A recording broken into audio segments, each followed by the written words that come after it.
Hey guys, it's Gamer Derek coming at you with another Maplestory 2 video for you. Today we're going to be going in an in-depth and comprehensive guide of gems, gemstone dust, and how to upgrade, socket them, all that sort of stuff. The main reason that these are important as they will increase your main stats and your accuracy as well, just to hit the cap that you'll need for chaos raids. And once you've kind of maximized your gear, the only way to increase it is through these gems, basically a little bit of min-maxing, but it'll add quite a bit to your DPS. You'll notice once you start getting earrings and necklaces as well as rings that you'll see these have locked sockets, 3 each. You're eventually going to want to unlock all 3 of these sockets and put gemstones in them. Ideally, this would be I done must with dedicate myself to accessories protecting that our have world. good bonus attributes, and you'll want to have your gems upgraded to about tier 4 to tier 5 before you're heading into that second raid of yours. So the quicker you get started on this, the faster you can progress. So jumping right into it, guys, you'll notice at the bottom of your inventory you have the sockets and gemstones selection. If you click on that, it'll right away bring you up into the upgrade area, which is where you upgrade your gemstones tiers from tier 1 to 3 and so on. This does consume this gem dust. There's very different colors of each of them, and I'll go over how to get this gem dust a bit later in the video. You don't need to worry about when upgrading. I know the success chance is low. If it does fail, your gem's not going to get destroyed or consumed or anything. You do just lose out on this gem dust. Beyond that though, you'll see that the equipment tab or equip tab comes next. I'm just going to skip that for now, as you will have to unlock sockets in your accessories before you can put a gem in those sockets, obviously. So the way to do so is similar to how you enchant your weapon, in that you'll need duplicates of it. So you'll see like I have 4 of these pendants, and if I click on the one I have equipped, I can use any of the other 3 as a catalyst. It will consume this catalyst as well as the crystal fragments regardless of if it succeeds or fails. But the item that I have equipped, the one I'm trying to unlock a socket on, is going to stay, so you don't have to worry about losing the one with good attributes that you want to unlock the sockets in. This does become quite challenging though, as you'll see this as you unlock more sockets, the success chance is going to go down. Additionally, you'll notice that I do have a duplicate of these earrings here, but I'm not able to use it as a catalyst. This is because as you unlock sockets, you have to use a duplicate of the same item with the same amount of sockets unlocked. So for me to upgrade this to, or have a chance to upgrade this to having 3 sockets unlocked, I would need to get this earring to also have 2 sockets unlocked, and then I could use it as a catalyst for this one. This does become quite expensive because each of Luana, these you accessories are my does inspiration. require 500,000 mesos to create one, and uh, they do get consumed if it fails. But once you've done all of that and you've got a socket unlocked, you are able to start equipping gems. As you can see, I've put 2 tier 2 attack gems in this earrings that I have. You can't just simply replace them, as it does require you to use crystal fragments if you want to remove them, and you do need to remove it if you want to replace it or not. So be very selective with the gems that you put in your gear, and also be wary that as you upgrade those gems, it will require more crystal fragments to remove them later, which will still be the most efficient way when you get better accessories, just because it'll be less expensive in terms of materials and mesos for you to use an already upgraded gem than to have to start over upgrading new gems from the beginning. So the biggest way to acquire these gems is going to be from these treasure dungeons. The B1 and B4 mine. The B1 mine does help a little bit. It's up to you if you want to do it. I do use any of the extra keys that I get to do it, just to hit that 10 clear count. I definitely don't do it 10 times a day. That would be very expensive.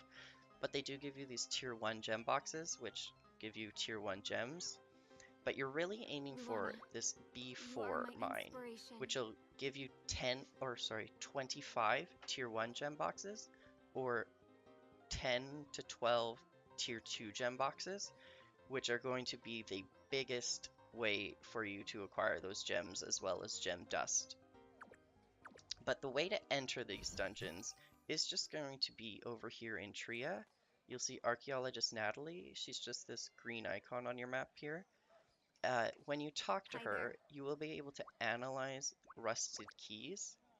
These are the keys that I have previously mentioned in a few videos, is you can acquire them from golden and wooden chests around the world, which you can get just while doing your daily missions and stuff. Sometimes you can be unlucky and not get rusted keys for them, or you're someone like me who has 5 to 6 characters and it would take a long time to get enough keys to analyze. So I do just buy them off of the black market. They do tend to only be about 40 to 60,000 mesos each. Yeah, 64,000 each. And then Oh, Natalie hello. does charge a cost to analyze them, but I do about 1 to 2 keys a day, just because the price goes from 1,000 for the first, 3,000 for the second, and now as you can see, this would be my third, which is 500,000 again. You can do 3 if you want. Again, it's totally up to you, depending how much money and mesos you have, but it does just decrease the efficiency in a sense. But you're hoping to, yeah, get those B4 keys, because those will allow you to go into the treasure dungeon, which does have a weekly cap of 5. Ideally, you would hit that cap every week, but you'd need to get really lucky by yourself to get 5 B4 keys in a week. That would be incredibly lucky, and I wish that ever happened to me. But my biggest recommendation for that would be just to try and, step out of your comfort zone or involve yourself in the Maplestory community, make some friends, and hopefully you can help each other out, or some guildmates that, you kind of trade your B4 keys around, because otherwise these keys are sold by people when they do get them, because you can go in with 4 people. But I think right now the market is selling them at 6 to 6.5 million per run, which I is must really going to dedicate add up myself for to you, protecting our world. especially if you do not get any B4 keys that week and you're buying 5 runs. That's 35 million. The next way to get these is just going to be through passive acquisition. As you'll notice, if you go in the dungeon directory under the hard and chaos dungeons, you'll notice in the loot table there is this gemstone and gem dust box, which will give you the associated item as well. So this is just a way that you can kind of, as you're gearing up, you'll be acquiring those gems anyway. The biggest way that I can say to get that gem dust, though, is going to be through this stellar shop and stellar chest here. You'll notice from the stellar Yeah, shop, mine is, I already bought all of them, but you can buy 5 of these stellar glass per week, and they do cost 200,000 mesas each, so about a million a week is not that much in the grand scheme.